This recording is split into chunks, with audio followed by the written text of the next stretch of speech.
Welcome to the Fall Podcast, where the focus is on deer hunting, tips, tricks, tactics, and stories from across the Midwest.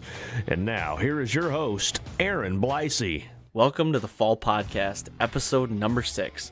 I am your host, Aaron Blasey, and on today's episode, we are jumping in to a conversation with a Michigan native, and it's pretty cool because he does all run and gun setups on public land in Michigan, and he was successful doing it last year, not once but twice, 2 days apart on run and gun setups in the morning. So he would go in there, before daylight, and he'd set up his stand, not a climber, hang on stand with sticks and everything, and he killed 2 bucks 2 days apart in northern Michigan.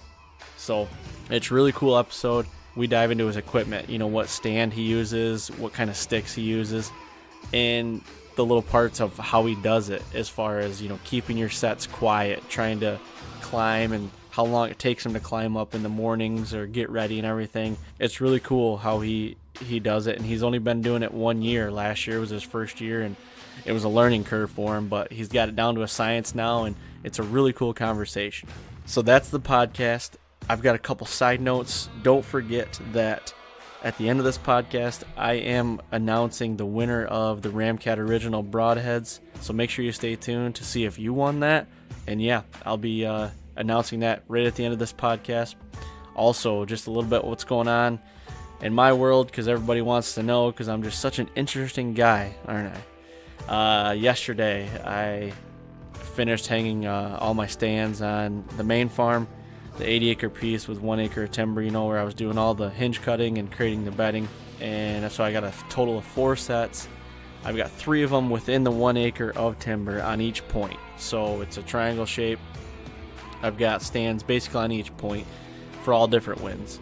And I did put a stand on a field edge on the very south end of the farm, looking over where 2 ag fields hit the woods, and they all meet right there. It's like a trifecta, basically. That's a good name for the stand. Might have to call it the trifecta. But yeah, so that's what I did yesterday. This week coming up, I'm editing Rival Wild right now, and trying to figure out a time where I can get down to Chris and Casey's lease down in Ohio, so I can get some food plots and trail cams going down there, because that's the time of year. That's what we're doing right now, and I can't wait to get down there and do that. So, but that's enough about me.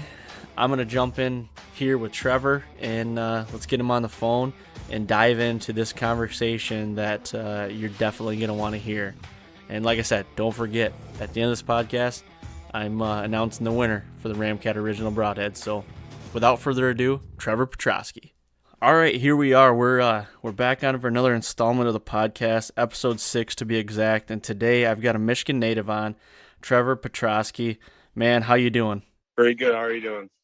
I'm doing good. I'm excited to get you on the podcast here. You and I briefly talked about your hunting tactics, and it really intrigues me how you do, what you're doing here in Michigan.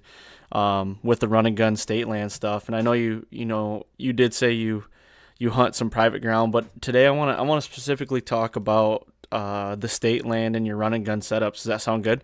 Yeah, sounds awesome. Well, cool, man. Before we get started, I do a brief, kind of bio on everybody. I want you to lay that out for everybody. Where were you born and raised? How old are you? And what do you do for a living? Yeah, I'm 20 years old. From Sutton's Bay, Michigan. It's about 15 minutes north of Traverse City. Right now, I'm just a landscaper, and I hope to get into construction, or I might become a DNR officer. Haven't really decided yet. So, okay. So you're 20 years old. So you're by far the youngest guy on the podcast so far. Yeah. Been hunting for 10 years. I started when I was 10 years old. Bow hunted right away. Couldn't rifle hunt until I was 12. Back then, so now I'm pretty sure they got it at any age. So yeah, you're definitely lucky. When I was growing up, I'm 31, so when I was growing up, I had to be 12 before I could even start hunting, and then it was 14 to rifle hunt. So now, I think if I might be wrong in this, but I think if you have an adult, I think you can hunt whenever that adult feels like you could probably hunt. Yeah, no, that's pretty cool now though. Gets a lot of kids into it. So Yeah, and that's the big thing, or hunter recruitment right now.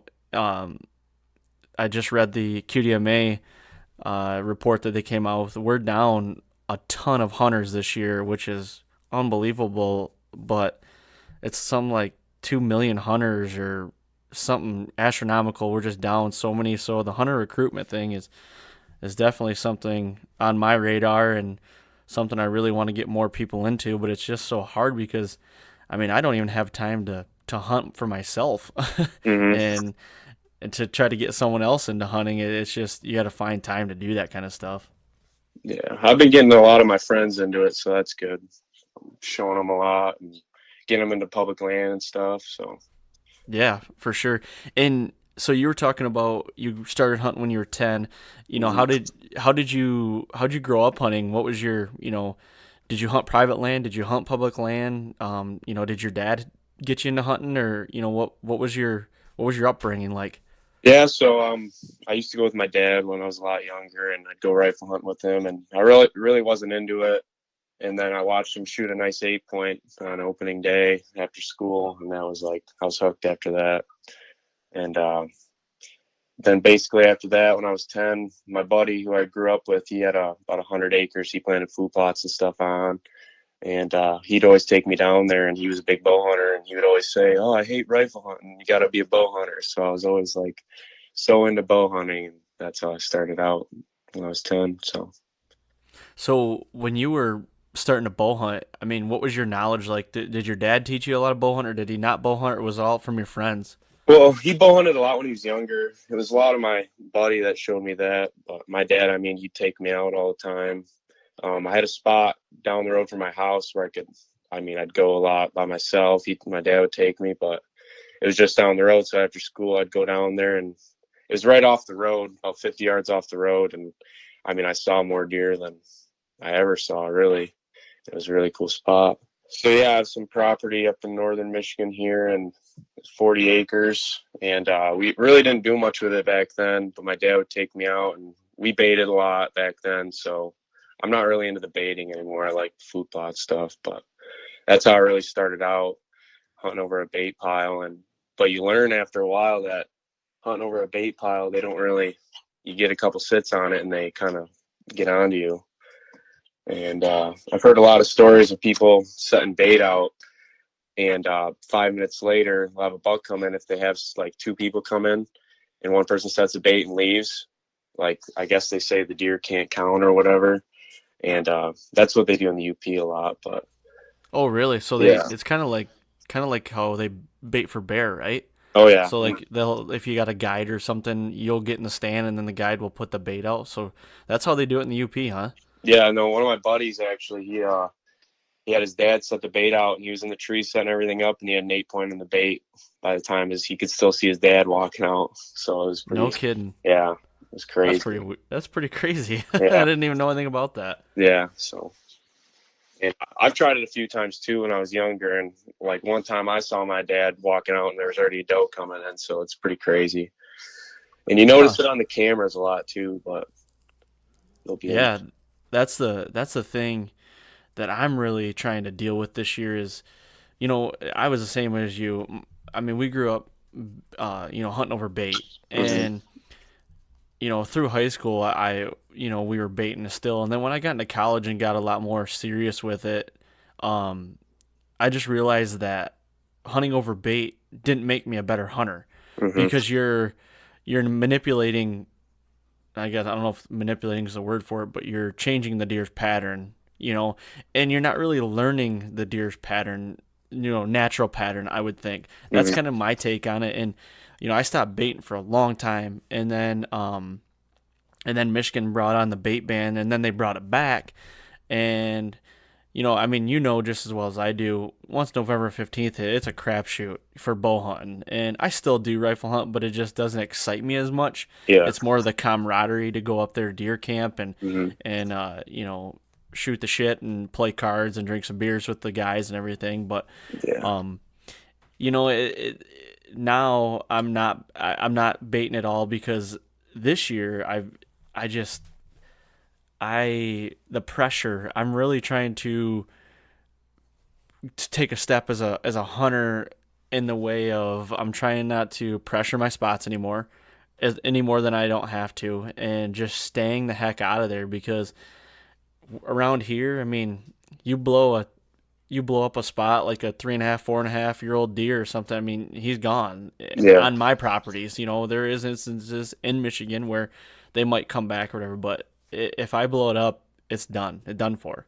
That's what I've learned a lot too from like checking trail cams. That's the biggest thing for me because I'm just so excited to check my trail cams and see what's on there. And I find myself checking them too much, and you can really like tell on the cams you'll have a nice buck there coming a couple of days and then he's gone.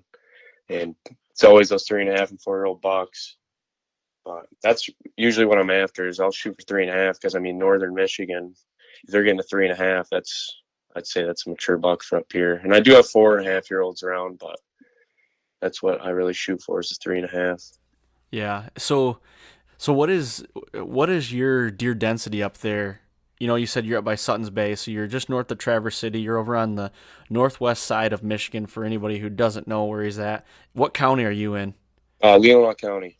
So you're in Leelanau County, and you're right by Lake Leelanau then, right? Mm-hmm. Yep. Like that's where you grew up anyway. Now, so what's your deer density up there? Like what's the caliber of deer that is running around up there that you hope to see anyway, or you do see a lot of? I mean, I heard of a 170-inch deer that was shot a couple years ago, but I mean, we got the antler restrictions up here, so you get 2 tags and the 3 on a side and 4 on a side. I don't know how it is down there. I mean, it's statewide yet, but it's that helped out a lot. I think they put that in about 10 years ago, 15 years ago. Could have been longer now, but you can really see a difference. There's a lot of nice bucks. We have a lot of orchards around here in the Sutton's Bay area, so that kind of breaks everything up. It's there's not much woods around here and small woodlots, but they hold some nice deer. Big swamps that they hold a lot of deer too, but over out in the parkland where I hunt, there's a lot of park to the west of my house, about 45 minutes away, and there's just a ton of deer out there. A lot of hunters, but a ton of deer, so helps out. And you can get far back enough to get into some nice deer. So, okay, so when that did come in effect, because we're not in a point restrictor down here, I'm in Isabella County, and we're not, so we can kill, whatever we want. One buck has to be it's your 4 on one side, the other one can be anything, but it's not, it's not a point restrict. I mean, the thing could come in and as long as it's got 4 on one side, you're good to go. But the point restriction when it got implemented, or when you really started seeing notice, was it like this year it wasn't a point restriction, and then next year it was, and then that you saw like a huge difference in the deer, or did it take 4 or 5 years for it to really show an effect? It took 4 or 5 years, probably. I mean, 7 to 8 years, honestly. Now we're really seeing like a lot of people are shooting nice deer, especially in rifle season. And now the crossbows too. The crossbows really take a lot of them, but because it gets a lot more of those guys out there that usually didn't go out bow hunting. Right. And they're in the rut. You see some really nice bucks, but in public land too. There's some really nice deer coming out there. So. All right, so it wasn't just like a overnight thing. It was a gradual, but it took a couple years, and now you're in it. Do you agree with it? Do you like it? Oh, I love it. I think it's great. I've talked to a lot of people that really don't like it, but they're old timers, and I mean they grew up shooting spike horns and 4-pointers and stuff, and I mean I love seeing bigger deer. That's why you hunt, trying to get the big one. I mean that's not the full reason you hunt, but you know what I mean. Yeah. That's you hit the nail on the head right there, because I'm the same way. I mean, my dad grew up, just shooting antlers. It's just, but now, and it's pretty cool because I got to see my dad transition from the antlers to trying to shoot bigger deer. Now, my dad's actually got like 5 deer on the wall from Michigan, all right around Pope and Young, and he's done it with a bow and a gun throughout the years, but he's the type that's just like, I've shot some good deer. I'm not going to shoot anything unless it's that deer or bigger. Mm-hmm. So now he's, I've got to see the progression of him, which is pretty cool, but I've always been I actually kind of got spoiled. I haven't shot anything giant. I've shot a couple Pope and Young deer around here with my bow and muzzleloader, but that's what I'm going for. I'm going for that 3.5-year-old deer. I don't really care the inches as long as I know at least he's 3.5. That gets my heart going. And ever since I went into college and like I said, I got serious about it. That's kind of where I've been until this last year. So last season is when I really said only 3.5-year-olds are better, because I started killing a little better deer and getting a little bigger. And it's like the notch in the belt. You know what I mean? It's like, I'm not going to say I'm going to kill 4-year-olds because I just don't have 4-year-olds. And some people might say, well, that's the wrong way to look at it, because you got to let those 3-year-olds go to get to 4-year-old. But, it's to each your own, and a 3.5-year-old, it gets my heart pumping. If it's a deer that steps in and I'm like, wow, I'm going to take that deer, that's the deer I want, the trophy's in the eye of the beholder. So, and I'm not saying anybody else has to do that. I mean, you might like to shoot 6 points or the guy, your neighbor might. That's awesome. As long as they're getting into hunting and loving what they're doing and out there all the time doing it, I'm cool with that. Yeah. It's a stab to the heart though when you got a neighbor. It really is. But I'm fortunate because I have a guy across from my property who manages 500 acres, and he's a big Iowa hunter and everything. So he's always sending me pictures of these bucks. Like, this is my up and comer. Let's try to. I mean, I'm gonna shoot a nice 3.5-year-old deer. Like, being up here, I want to. I mean, if it's 115 to 120 inch deer, I'm all over it. So. Okay. So. Yeah, definitely. So you and I are on basically the same page, and I think a lot of like our generation, a lot of my friends are the same way, and they're just, but I think the disconnect is, with your buddies, you're in this group of buddies that want to kill something, and you want to be the one to say, oh, I killed a buck. I killed a buck this year, and then you don't want to be the guy that doesn't kill one. And I've got friends that don't kill a buck every year, and they're okay with that because they want to kill bigger deer. And I respect that, and that's kind of where I'm at. I've just been fortunate enough to the last couple of years to be able to kill some pretty good deer. And I do go out of state and hunt in Missouri. I've got a spot in Missouri I go, and this year I put in for my Iowa tag, and hopefully might get that, and then Kansas as well. So I do have some out of state, places I can go out of state, but Michigan, I just love hunting at home, and there's something about it that I really like. It's just home, Yeah, it means a lot more deer in Michigan than really anywhere else. That's why I'm debating, because I think I'm going to go to Wisconsin this fall and hunt. My one of the guys I worked with, he has 40 acres, and then he has access to another 80 right next to him. So, but I'm going to try to go over there with my hanging hunt and do some public land hunting, kind of mix it up, I guess. So. But that might be in the plan for this fall. So depends when he wants to go. Because if he wants to go October 31st to November 7th, I got to hunt here for that. I understand. Yeah. Well, that's a good transition right there. I want to talk about the run and gun setup. You mentioned that. So give me your your breakdown of what you're doing. How long you been doing this run and gun setup, and what made you want to transition to this? Well, I mean, I watch a lot of those YouTube guys like the Hunting Public, the Midwest Whitetail, and seeing them do that, I really got into it, and in August last year when I was at the bow shop, they had a Extreme Outdoor Products Vanish stand. I don't know if you've heard of it. I think it's the same guy that made Lone Wolf, and he sold his company, if I'm not wrong, but it's the same setup as a Lone Wolf, but I really like it. It's a really small stand, really about 11 pounds, I think. And I bought Lone Wolf sticks last year. So that's really my setup. And then bungee cords around, and then I might squeeze a backpack in between them. But it's a really hard thing to do in that early season, because you're going to be sweaty. It's hard on those hot hunts. And I mean, I'm pretty new to it, but. So this last hunting season was your first hunting season exclusively run and gun.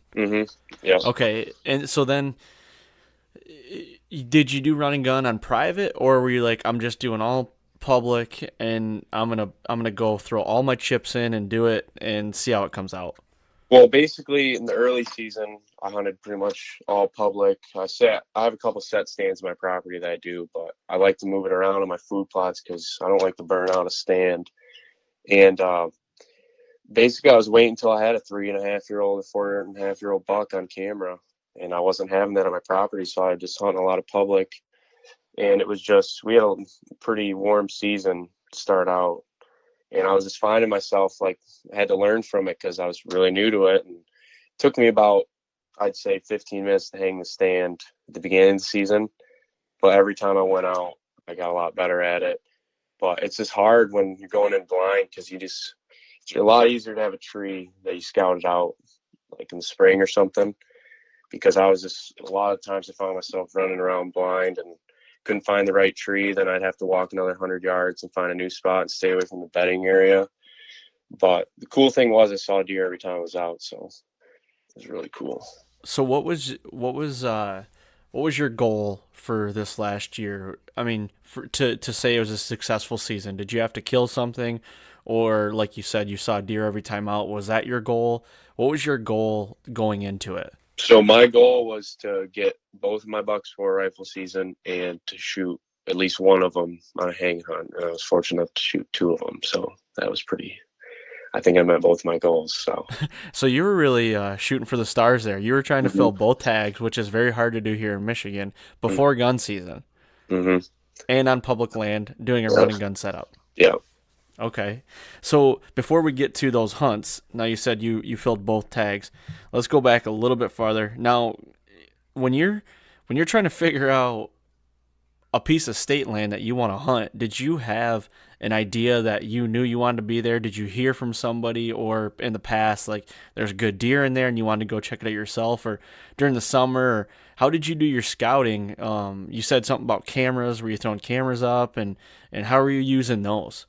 Well, I don't really throw them up on public land. I do a lot of shining early season on the field and stuff, and that's how we kind of pinpoint where some of the bucks are. But you never know because they move, especially in that early season. So they could be in a way different spot miles away after that.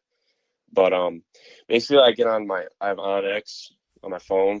Yep. I look at a lot of topography and stuff, and we have a lot of hills around there, like a lot of bluffs. And a lot of swamp. We have everything.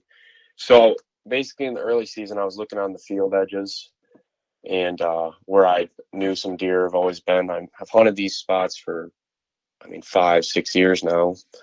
And, but I was going into a lot of new spots this year. That was my goal, just get a lot of miles down. And basically I look for a lot of scrapes in the, middle bow season when they start using them more.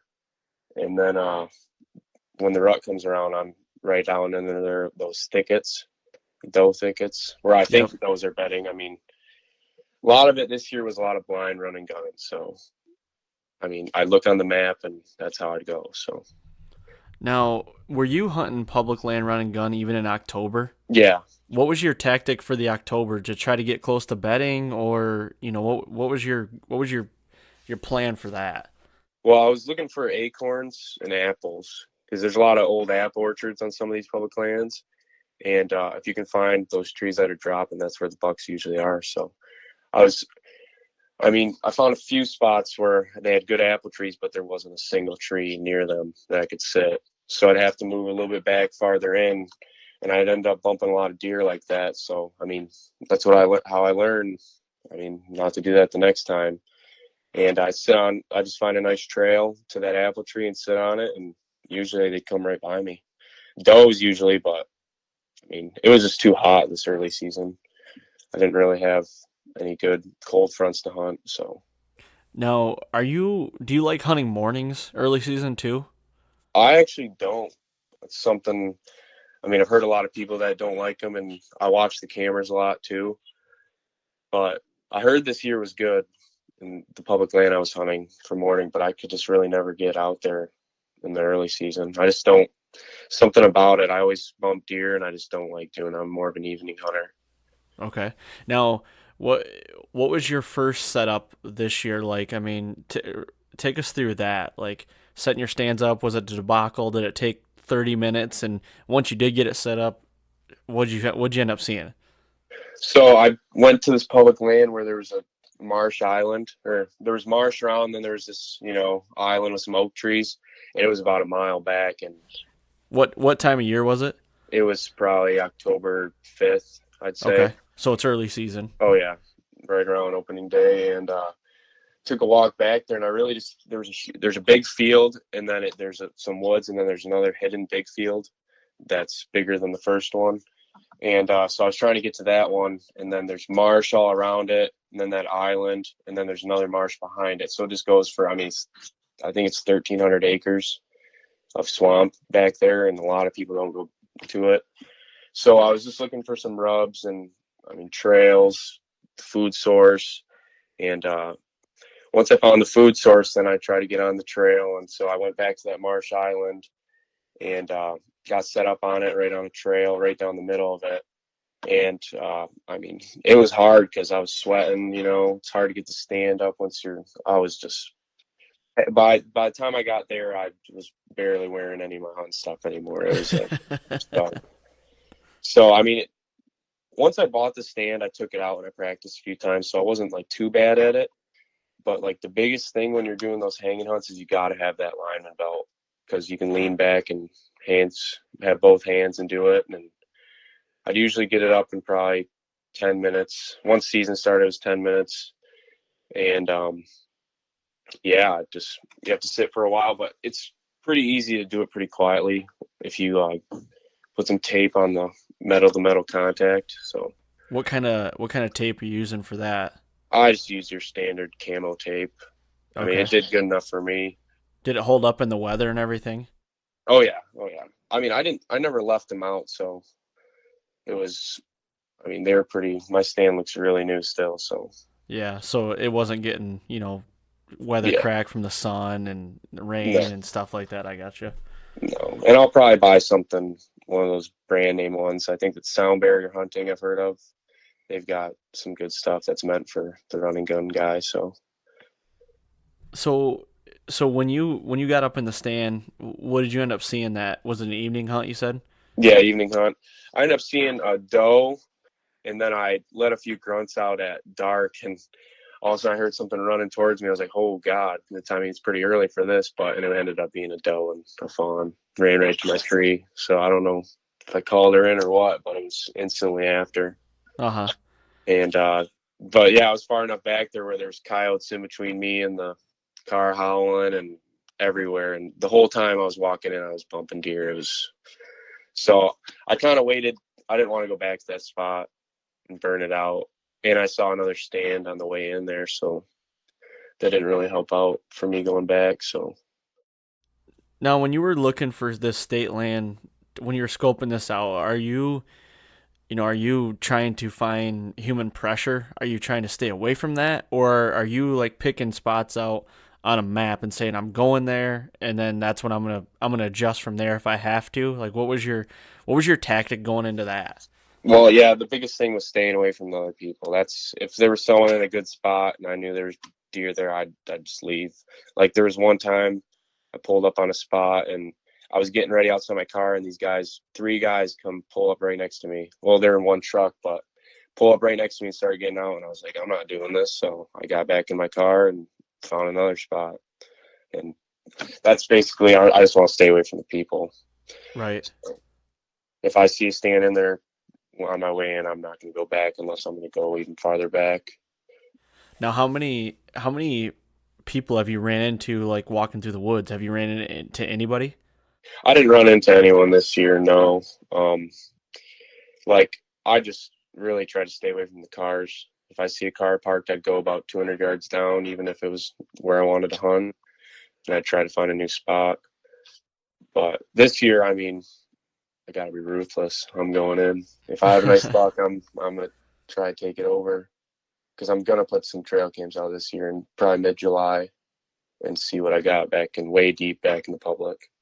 Last year you didn't use any cameras on public, Mm-hmm. and you're going in blind, basically. You're just going to try to find, a pinch point or an apple tree or some sort of food early. And And once you did find those and set up on them, did they really work out to your benefit and really kind of put a stamp on like, hey, that worked. I'm going to put that in my bag for next time? Oh, definitely. I mean, it was this whole year was a learning process with the hanging hunts, and it really helped me out seeing deer, because then I know I could come back there. I mean, if I didn't, but I saw deer every time I went out, so that was like pretty great. And if they read the script, and I mean, sometimes they go out there and be like, "This is a nice ridge. I think they're going to run this ridge," and I'd sit on that ridge, and I mean, they do right what I thought they would do. So that helped me become a better hunter going forward. So in all your setups this year, looking back on it now, what was the trend? What were the deer using the most? Were they on food?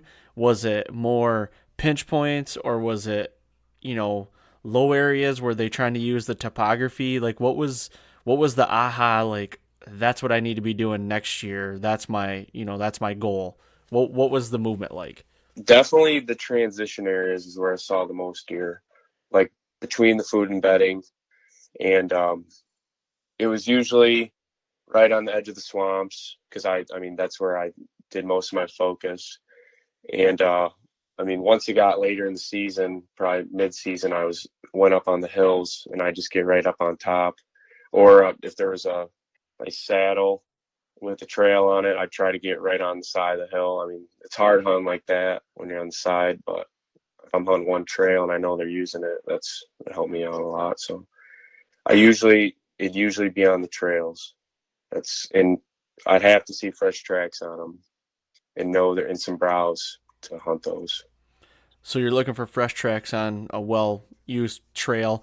Now, when you're saying bedding, what is bedding to you? Because I mean, it's different to everybody. So that's why I'm wondering: is it like a cedar thicket? Is it set aside grass? Like, what is bedding to you on that state land? So if there's a nice ridge and there's like a point that comes out, I know they're usually bedding on that if there's food down below. And then usually in the marsh, they're right at, I mean, if there's a high point in that marsh, not really a high point, but like a dry point, they're always on it. Like I bumped a lot of deer on the edge of the marsh. So that's how I knew they were using it right in there. And then basically it's those islands too. Those islands in the marsh, that concentrates a lot of deer for bedding. And I've learned that from scouting too. But I'd say the points on the hills and down in the marsh. And there's a lot of dogwood in the marsh too, and they're right on the edge of that dogwood. Okay. Bush. So, but that's what I've learned from scouting and hunting. Okay. So now we'll go into, it's October. You've had a couple sits. When was the first sit that you saw? Did you see any good, shooter bucks in October and just didn't get any opportunities at them? See, that was why it wasn't my year. I just wasn't seeing the nice bucks. I mean, I knew that I'd hear them chasing that middle October, and but I just saw some little ones. But it was a hard year with that warm weather. I couldn't get out when it was a cold front because I was down at school and I was only hunting the weekends. So that made it really tough because sometimes I'd miss that really good weekend. You said it was really warm. It was unseasonably warm this year. So you're going into November, the rut. What is your plan and your tactics going into the rut? So going into the rut, I completely switched where I was hunting in early season. I didn't even go back to those spots.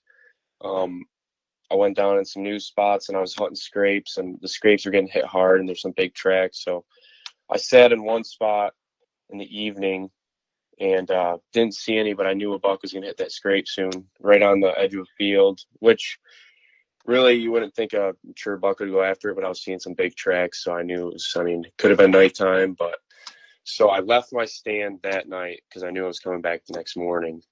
And I went up in it, and there was a nice buck that came in downwind of me, like they always do.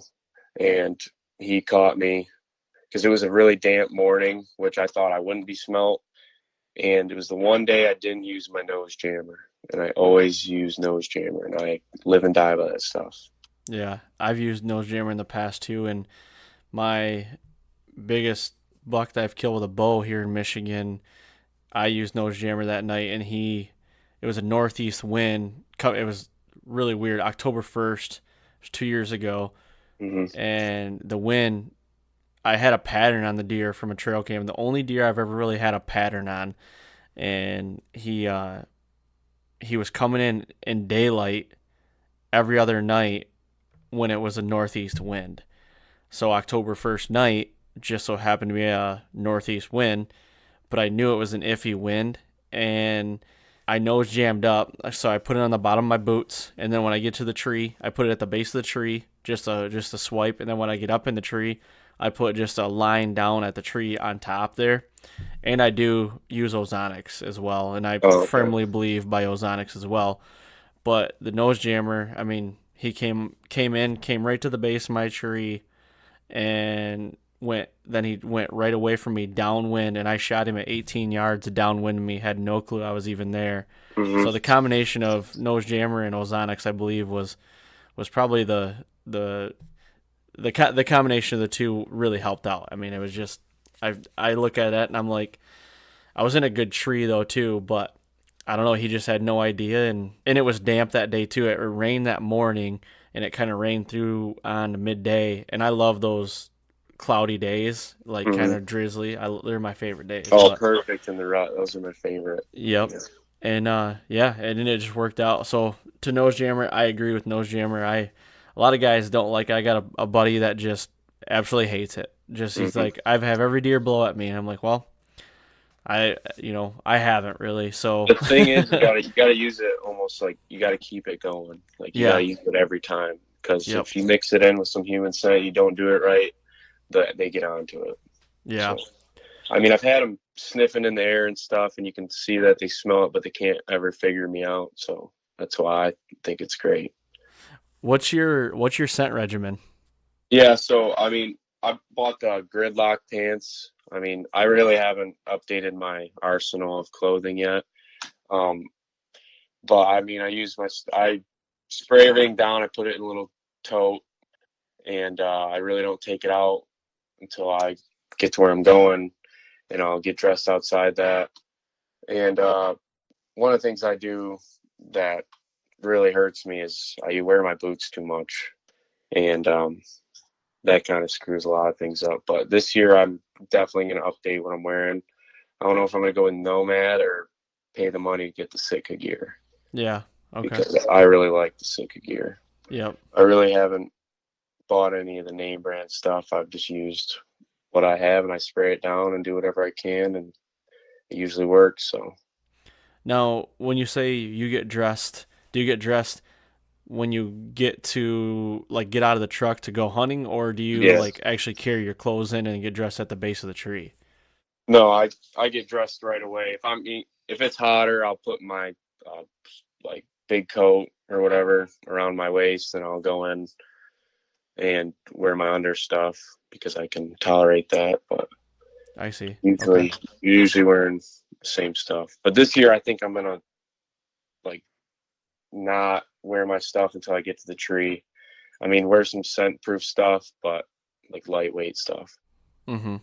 Yeah, it's all about a learning experience, and like you said, this year was all learning for you. And I've been wanting to do some state lane here in Michigan just to switch it up and just to not burn out my other spots, my private land spots. But the thing is I just don't have the time to go put in to do it. And I put all my time and effort into the private lands that I have. And I do have some pretty good private lands. It's just all about getting lucky, you know what I mean? And I've put a lot of work into this 80 acres that I got a couple years ago this year. And I've kind of briefly talked to you about it off, not recording. It's an 80 acre chunk with 1 acre timber, and I just hung all my stands on it yesterday. So I've got all the stands hung and trimmed, and it was raining. I know it's June, but I'm trying to stay the heck out of there. I've got 4 stands hung there for all different winds, and I've got 1 camera running on the south end just to get inventory, and that's all. I'm done going in there. I'm gonna plant a little clover plot inside the 1 acre of timber in about a month, but I'm not gonna go in there other than that. And then once I do go do that, I'm done. I'm not going back in until the first cold front, whenever it is, and I'm going to hunt it. Yep. That's what I'm going to focus on this year, just staying out of even close to my bedding areas, because I did mow my in the woods plot today. I have a little secluded plot up close to the bedding, and I had clover in there, but it really got overtaken by sedge grass and stuff. And I mean, I might have to replant it in August, but That's on your private ground you're talking about? yeah, I did some work there today, filled the water holes, and Cool. Well, hey, we got off a little tangent there. That's my bad. yes. But anyway, so back to, we're in November, and you're going in and you're getting some sets in. You're getting some sets in, and you just haven't been seeing the deer that you been wanting to see. So you said you transitioned from hunting the early. You're not hunting the spots that you hunted early in the rut. Why is that? Why did you decide to not do that? Because I saw, like, I'd come up on there and there'd be a vehicle there every time. So a lot of the guys up here, they wait till that mid-October to go hunt public land. That's why you can kind of squeeze one in right away and maybe get lucky on a nice buck, because they are coming out right away at opening day. Okay. But once we get down close to the rut, everyone and their brother's out there, and it's pretty tough to stay away from people. So you got to, think outside the box of where those deer are going to go. And it's usually where you never think they'd be, in the thickest area. People, like, not your average person would go to those thick areas. So Right. Yep. So what days did you kill your bucks on? I killed my bucks on November 10th and November 12th. Okay, so 3 days or 2 days apart. So Yep. Take me through the first 10 days of November before you killed those deer. What was your setups? What were you seeing? What was going on? So basically, around November 1st and stuff, I was hunting a lot of my private land, like going up on the hill above my property, or not above my property, but at the top corners of my property, and I was trying to find some bucks cruising, but I just wasn't seeing any bucks on camera or anything. So around November 5th, I started going these public lands and seeing a lot of bucks across the road, and that was just eating away at me because I just wasn't seeing them. And so that's when I started to really look, and I knew we had some good weather coming about, a couple of days before. So basically I was at school, so I could only hunt those select weekends. So around November 1st, I'm pretty sure that was that first weekend. Then I came back around November 7th and 8th, and I started to see a couple bucks, younger bucks, but they were cruising definitely, and that was getting me excited. But the weather just still wasn't the best. It was just warm still. I really wanted to get in those 30s and nice crisp. There wasn't really any frosty mornings I could go after, and that's why I really like to hunt. So then around November 10th, I went to this thicket.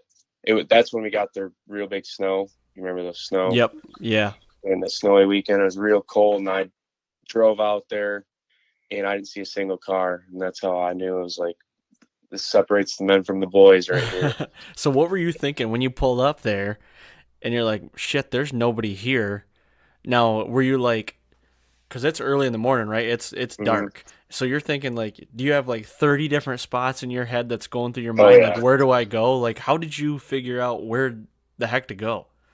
Well, it always helps when you're walking in and you got the flashlight down, you walk over a nice fresh scrape and the thick areas, like it's not even a transition area or anything, and there's does bedding around there. So I knew there's a buck hanging around, and you could see where you could see tracks the whole way in. So I knew deer are around, and I really just went until I found, after I found the scrape, I found these 3 trees right together, and I just knew it was perfect. And the morning was just so nice. I loved it. And got up in that tree. What was the weather like? What was the temp? Where was the wind? It was blowing cold. It was probably, it was in the 20s. The snow was still falling. And it was, I was bundled up. And it really windy. So I got up there and I was on a ridge, and then it dipped down right next to me, and then it came up on another ridge. So I wasn't really level with the deer, but I was just a little bit higher than them if they came down that ridge. Yep. And that's what I was really shooting for, because I knew probably come down that ridge. Where I was sitting, I didn't think the deer would come because it was towards the car, and or behind me was, I didn't think they'd come. So How far did you go in? How long was your walk? it was only about 300, 400 yards this time. Really wasn't my longest walk, and Okay. sometimes that's the best. Even up close to the road because Yeah. they got to cross that road. So Yep. So I sat there, and right away, I saw two coyotes right away. They were barking at me when I was hanging my stand, and then right after the coyotes, I thought, I was like, okay, man, there's not gonna be any deer for a while. And then right after the coyotes, nice spike horn came right through, read the script, came right next to me, and then I saw another little buck that came by me, and at this point in the season, at 3 on one side, I was really itching because I was not seeing any bucks, and I was like, okay, I'm not gonna shoot this deer. Like, why would I shoot it? So it was like a nice 4-point with 3 on one side and 1 on the other, and I was like, there's no way I'm shooting it.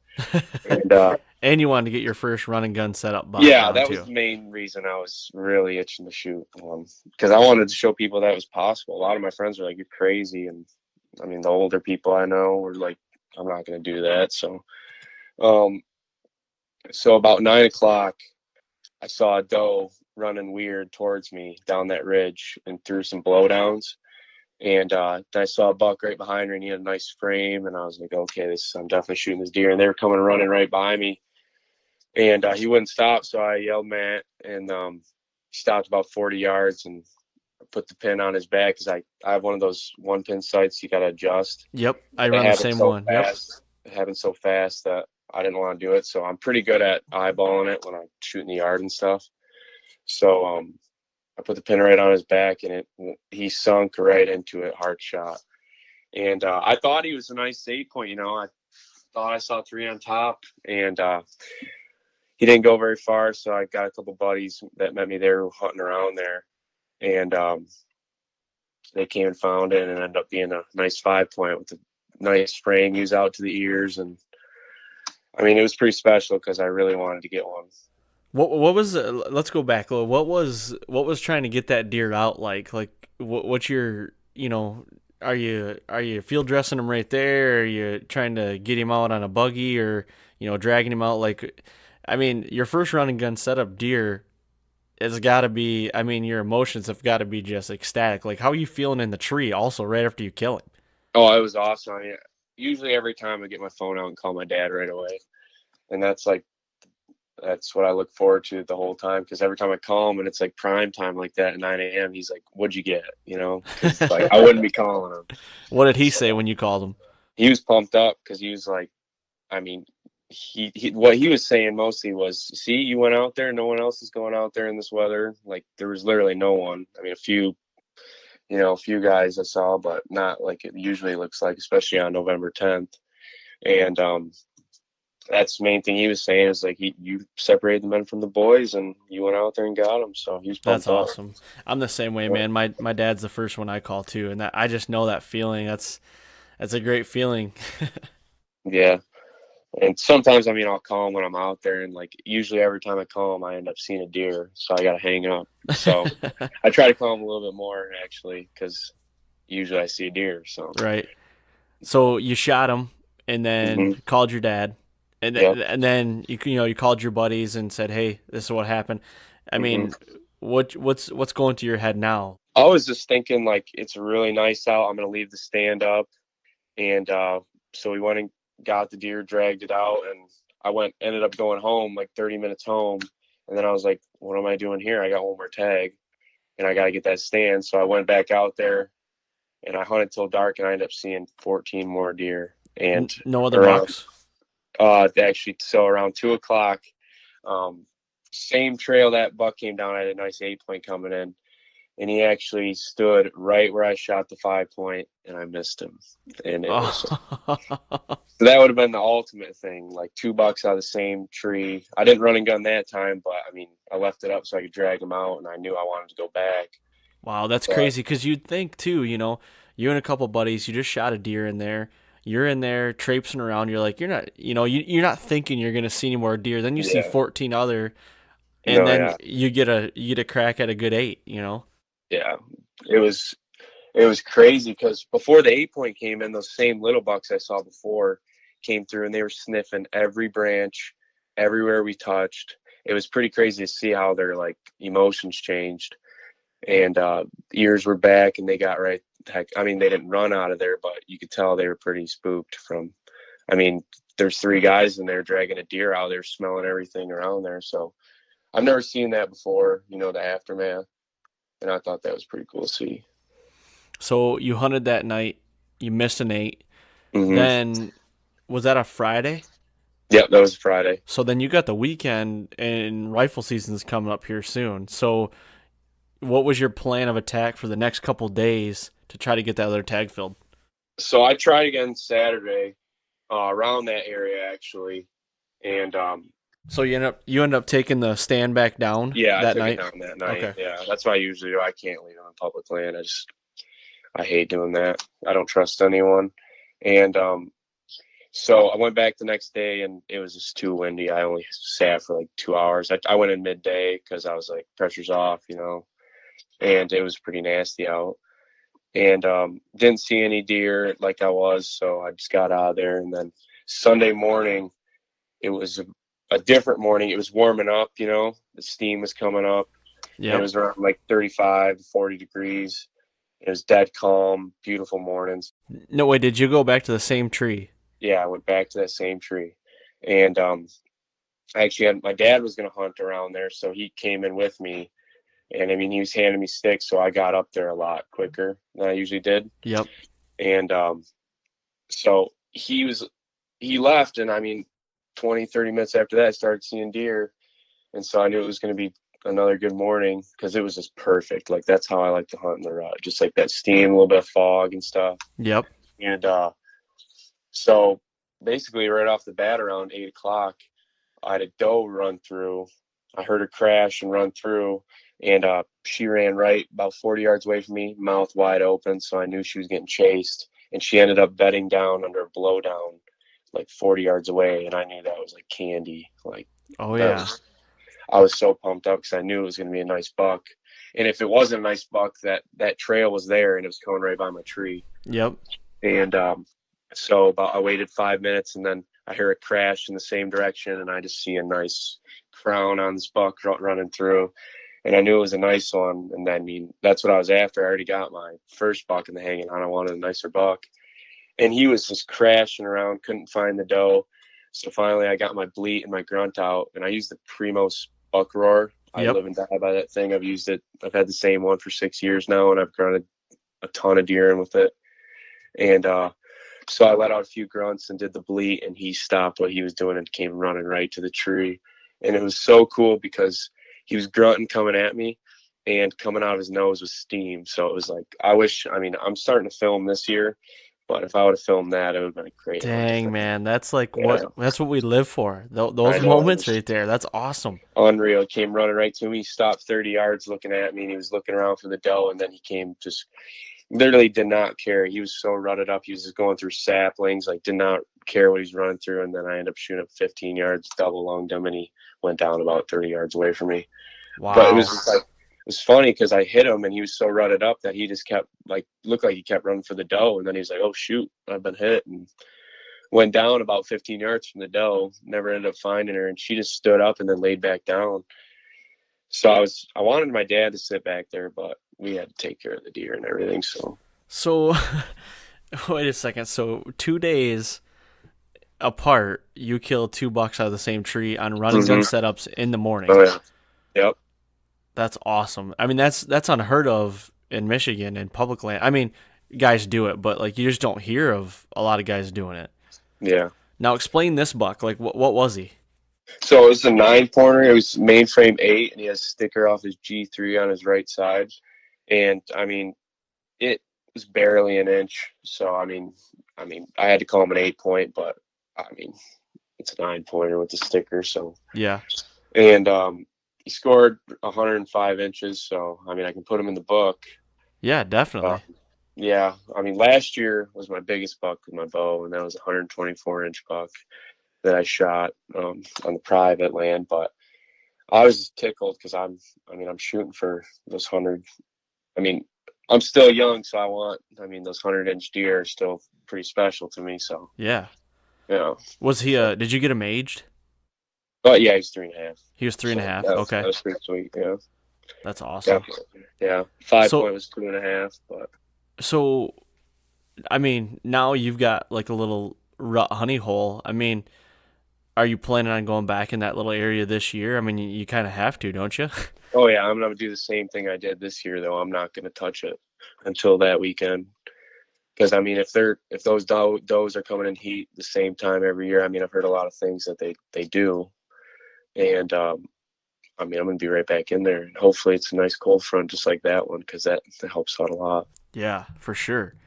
Now, did your dad ever go back in there and hunt at all? And how did he end up doing? In rifle, he did, but I mean, he didn't end up seeing the deers. Like you said earlier, rifle season. I mean, after that, it's really hard to. After the first couple of days of rifle, those deer they don't really move much. Yeah. So, those two hunts were prototypical. The hot doe. Mm-hmm. That's what really helped you out. But it sounded like you were in a good transition area of some sort for those deer to those does definitely want to come through there for some reason. What was the reasoning, do you think, or do you think the bucks were just running wild and just chasing them wherever? Yeah, I think the bucks are running wild. That was part of it, but with those blowdowns, that's what I like is those real those blowdowns. They can get right in them and lay down. Like we had a big storm come through a few years ago, and that there's so many blowdowns around, especially in that area. And she just dove right in there, and I think she was looking for a place to hide from this buck pestering her all day. So I think that was the main thing. But I was right on the edge of the bedding.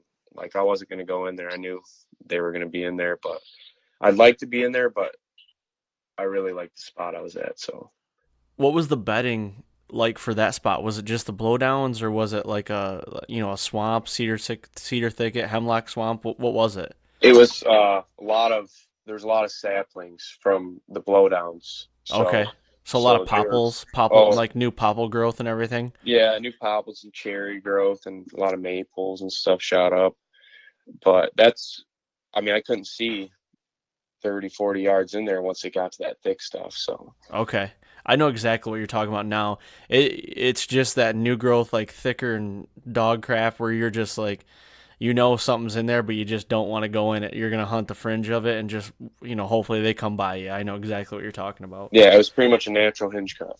Yeah. So you're hunting an edge, where the more mature woods hits the new growth. So those edges, man, where I love going into a piece of woods where you'll see like, a pine thicket inside of mature woods, and that edge where it goes from pines to mature woods, like finding that sort of edge, like deer just love those edges. And if you can find the right little pinch or transition within that edge, I mean, it can be dynamite.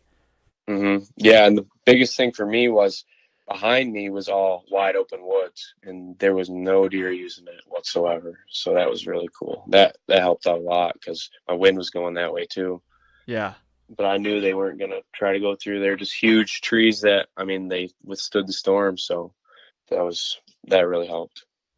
If you had to give anybody advice, like say even me, let's say I wanted to do a hang and hunt, start doing hang and hunt public land, what would be the best thing for me to know right off the bat? Like what type of gear should I get? And finding state land, like what should I be looking for? Well, I mean, for the early seasons, the field edges, and I mean, you got to try to pinpoint the food source. That's the biggest thing, and you got to go light in early season, light on the clothing, because with that stand on your back, I mean, plus those sticks. I mean, if you want to take a bag with you too, you're going to be, I mean, up to 30 pounds sometimes. And that takes a toll on you, sweating a lot. And another thing is you got to scout beforehand and have a tree pinpointed because that makes it a lot easier so you're not running around like a dummy and putting your scent all over. Right. And as far as gear, like tree stands and everything, like brands and sticks and everything, like what do you recommend? Like your setup, or would you change your setup a little bit? I mean, I like the XOP stand. Like the straps that Lone Wolf and XOP have are like, they're awesome. Even with the sticks, like you literally put the loop around on the disc and you pull tight, and it's very easy to do. But I do like the Millennium tree stand setup. I'm pretty sure they have like the receiver. Yep. Yeah. That's what I have. I have all Millenniums, not all Millenniums, but I've got like 6 Millenniums, and the receivers are awesome. They're so handy. I got it. Like that's got to make it 10 times easier, I think. Like getting your sticks and your receiver up, and then you bring the stand up. Or you can do it all in one trip sometimes. Stand on your back. How many trips are you making up and down the tree? Like this year, I know there's a lot of ways you can do it yourself and just do one trip. But I'd take 2 sticks on the side of me, and I'd set my first stick, get on that one, get my alignment belt set up, and then hang 2. And then I'd always either put my stand on my back on the next trip down.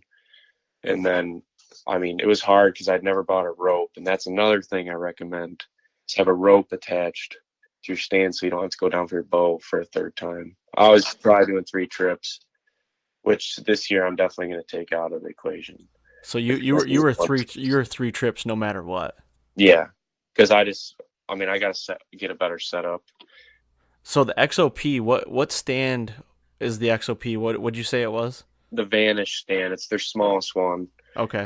If you want a lot of foot room, it's not the best one, but I liked it because it was easy to fit, and I had a little car I was using, so it's easy to fit in there, and it's really good when you're going through brush and stuff because it sits right snug to your back, and it's really not that big of a stand. But I know Millennium, they got 2 stands that are small like that, and I think those would be the perfect ones. Yep, I've been fortunate. My bosses that I film, they've been sponsored by Millennium since day one. So the last 7 years, I've been sitting in, whether I'm filming or hunting, and nothing but Millenniums, and the comfort is just unbelievable. We don't do a lot of, honestly, for the hang and hunt, like Casey, I don't know if you watch any of our shows or not, but I film my boss Casey a lot. He's the only one I filmed for the last 7 years.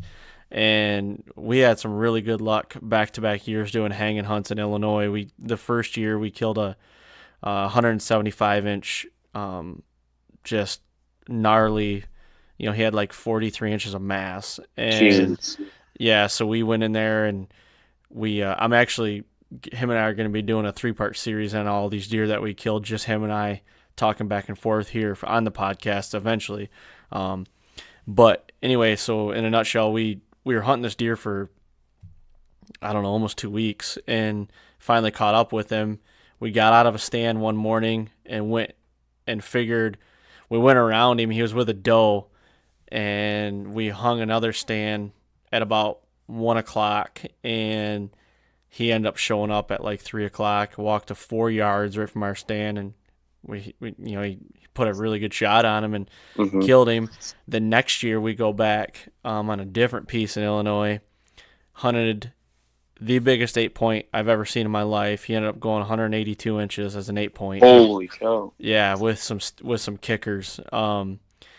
And so he was technically, I can't remember what he was actually now, how many points he did have, but he was a mainframe 8, and I believe it was an 80-acre piece of ground, and it might have been a little bigger than that, but it wasn't very big. This deer was living on the neighbors, but our thing was the neighbors, they didn't bow hunt. They only rifle hunted, and rifle season was coming. Well, we hunted this deer for 18 days, and we saw him 3 times, I believe. Never got a shot, and out of those 18 days that we hunted him, I would probably say, Casey might have more stats on this, I'd probably say 70% of the time we never saw a deer. We just got skunked the whole time. So it was a tough hunt, but we were hunting them in a corner of the property, and we're like, we got to move once this crop comes out. It was corn.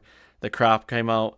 We took a night off of hunting, scouted from the truck, saw all these does coming out of this finger, didn't hunt the next morning, went in mid-morning, hung it, sat it.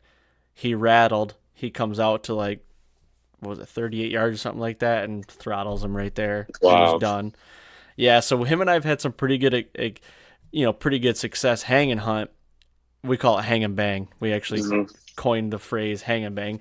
But, I've been kind of wanting to do it on state land around here, and I'm just trying to get any little bit of information. So I might try to get some advice from you on, just things to do. And, like you said, it's a learning process. And I'm sure every time you go out, you probably think of something you could have done better, or why did I do that? Or I hung it in 7 minutes. I'm getting better at it. I would have to think the biggest thing would be walking out and not trying to get sweaty. That would be the biggest.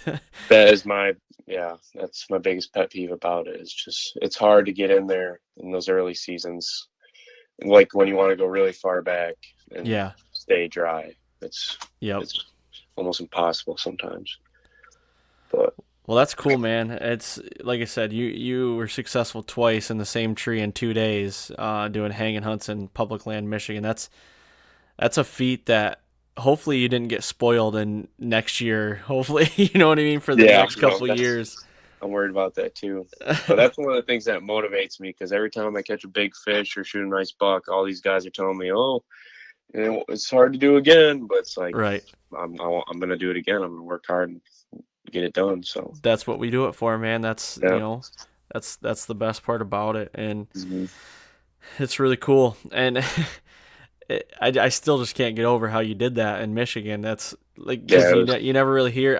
Do you know a lot of guys that do hanging hunts in Michigan? I mean, have you heard of a lot of people? I know guys that use climbers, but nothing like what I'm doing. I mean, I'm going to get my friends into it. I know a couple of them are buying some this year, but yeah, I don't know. I haven't seen anyone going with a hanging hunt system on their back or anything. So, I mean, it's pretty. I have to explain it to a lot of people I talk to about it. So I might have to keep it actually a secret, because I mean, it's pretty beneficial. So it is, yeah, and that's one of the biggest growing things in the hunting industry right now is hanging hunts. I mean, you don't see a lot of people using climbers anymore that are our age. Like a lot of the older guys, they're still using climbers because that's what they did, and they'd probably look at you like, so you literally carry a hang on in and hang it and then hunt it and take it down and do it again? It's like, that's a lot of work, they'd probably say, but it's the challenge, man. Just trying to make everything, I don't know if it's necessarily making it harder, but it's just making it more fun. I feel like that's the fun part about it. And it's a lot of fun, like seeing new views almost every time you go out, like new setups. Yeah. You never know what's going to happen, especially when I don't put cameras out. It's like there could be a 140, 160-inch deer coming or living in this area, and I have no idea. Exactly. So. And that's one thing that I had an issue with too, because I'm the same way as, you were talking earlier about your cameras and like checking cards, and I love doing that. Like, I got so attached to my cameras in the last couple of years that I'm like, I'm just blowing up spots. And the thing is, I don't hang the pictures on my wall, like to say, hey, I got a 130-inch deer on camera. Like, there's my trophy. I want to kill that deer. You know what I mean? I want to have the fun of chasing that deer. But then it's like, I get wrapped up into everything you see on TV, because I'm in the TV world. So it's like, but that doesn't apply to me here. You know what I mean? It works great for us in Kansas and Iowa and Missouri and everything. But like, when I go to Missouri and hunt, I forget everything I've ever known in Michigan, because I just do things totally different out there, and it's a different ball game, man. It's just different. It's a different world, and if you've never experienced it, like, I don't know, have you ever hunted out of state? Nope. So when you go to Wisconsin this year, I've hunted Wisconsin 1 year, and it was we had a down year, but saw my first albino buck, actually, albino deer. Sweet. Yeah, but when you go there, like, you just won't pick your bow up when you see a 3.5-year-old 120-inch deer. You just won't, So when I go out of state, it's 4-year-old. Here, it's a 3-year-old. So yeah, actually, the county in Wisconsin that I'd be hunting is next to Buffalo County down there, close to Iowa. So is it Trempealeau? I don't actually know, but I think it's right called on one of those, or something like that. It's on one of the tributaries to the Mississippi, I want to say. It's okay. There, so it's right down there by Buffalo County. That's really all I know. I don't remember I'll have to get the name from them sometime, but Yeah, I think I think it's pronounced Trempealeau County or something. That's where we were. And dude, I'm telling you, when you're talking bluffs and hills, it is up and down everywhere. It's just, you get car sick going through the hills if you're not used to it. Dang, yeah. Well, cool, man. I think we're coming up on time here, and I just want to thank you for coming on and doing this. And I know there's a lot more we could get into, because I know you're managing, you're getting into the whitetail management and everything on your private piece. So maybe that's something we circle back to here, later this year or something. And I definitely want to get you back on maybe after the fall and see how your hang and hunt went this year. And I appreciate you coming on, and I want to keep in touch and see how you're doing and everything too. Yeah, thanks for having me. It's a blast.